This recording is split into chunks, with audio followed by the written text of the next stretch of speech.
Hi everyone, welcome to my channel. My name is Pascal. This is my review of the Ibanez M80M Meshuggah Signature 8-string electric guitar.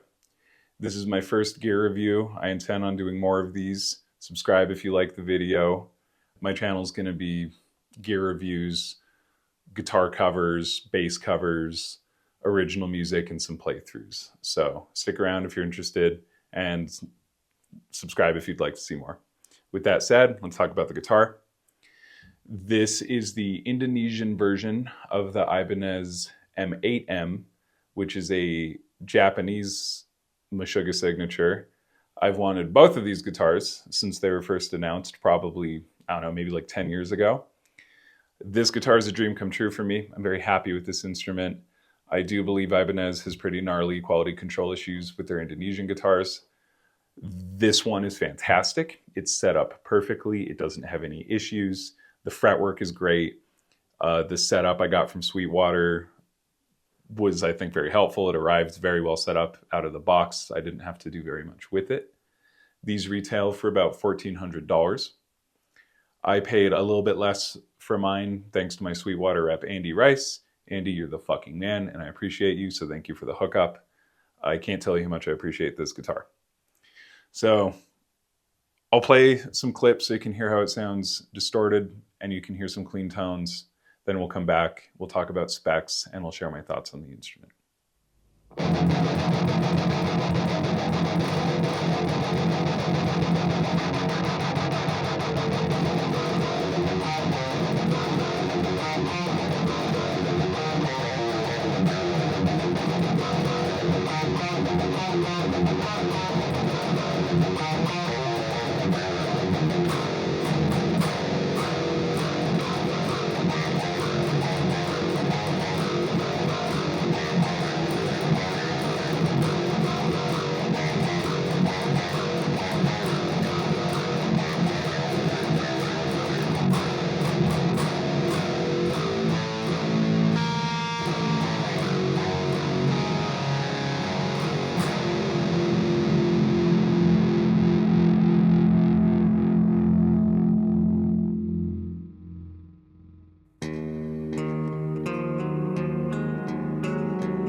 So this guitar, as you heard, is a beast. It's very articulate. It's very clear. It reacts a lot to dynamics and texture. As such, it's very unique in the way it sounds. Some people think this is a one-trick pony. I disagree, but I do think it has a very distinct characteristic that requires you to learn the instrument and work with the instrument and craft your tone and your playing around it. It demands more of people than a traditional guitar, and that's because of how uniquely it's built. So this guitar has an ash body. It's very light. I don't have neck dive, but some of these might because the neck is so long and it is heavy. Mine does not, fortunately, so that's something to be aware of. Ash body, Lundgren M8 pickup, a fixed Ibanez bridge. It looks like a floating bridge. It's not. I will talk more about this later.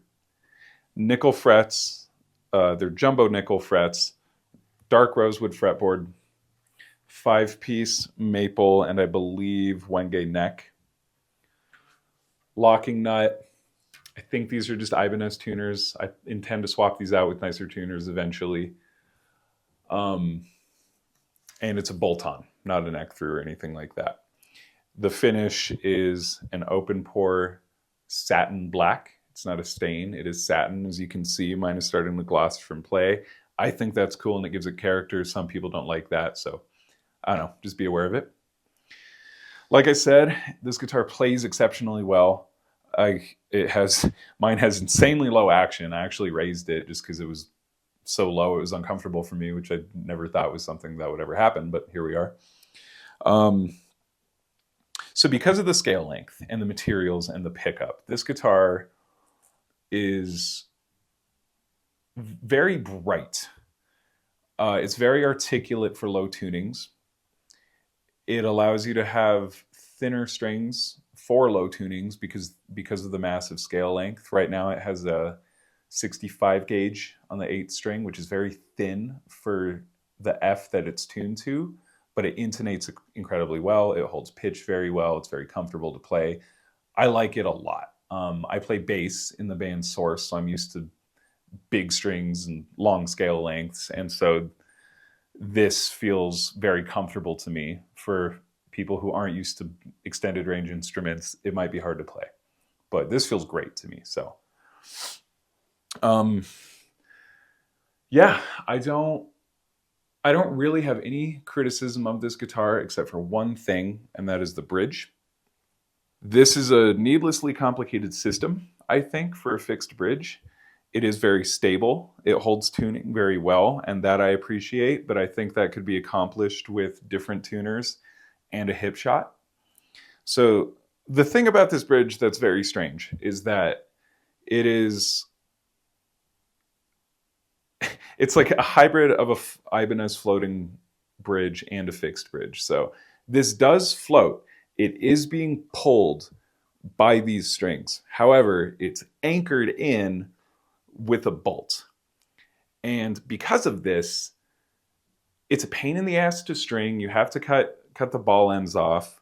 If you want to fuck around with different tunings, you have to take off the locking nut and be very cautious, because if you put this under too much pressure, the bolt that secures and tensions this can rip out of the body. It's happened to a few people with this guitar who didn't know what they were doing. So if you buy one of these, just please read the manual, be very cautious. Take the tension off of your strings before you adjust any action. And that's why this is my biggest criticism of the guitar. I don't think a bridge like this is necessary. I don't think it makes sense. It is very stable. It does hold tuning well, but I think that can be accomplished through other means. This is both risky for the integrity of the instrument and very limiting in tuning flexibility, which to me is kind of the whole point of having a fixed bridge, is to be able to mess around with different tunings very easily.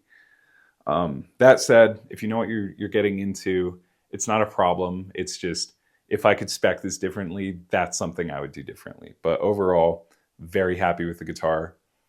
I have, like I said, I have a couple Meshuggah covers already posted, so you can hear it in a mix, hear it in the context it was designed for.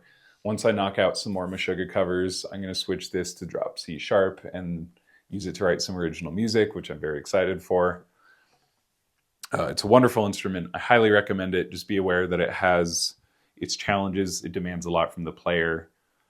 It has a very strange bridge, and it's very distinct in how it sounds. So you have to work with that. You have to be aware of it. I do think it's versatile. I do think it's flexible, but you just have to treat this like a unique instrument because it is one. So I highly recommend this guitar, and I appreciate you watching my review. Leave a comment. Let me know what you think. Let me know if you have questions. Let me know if you have suggestions for improving my videos. This is my first review, so I am open to feedback. Thank you.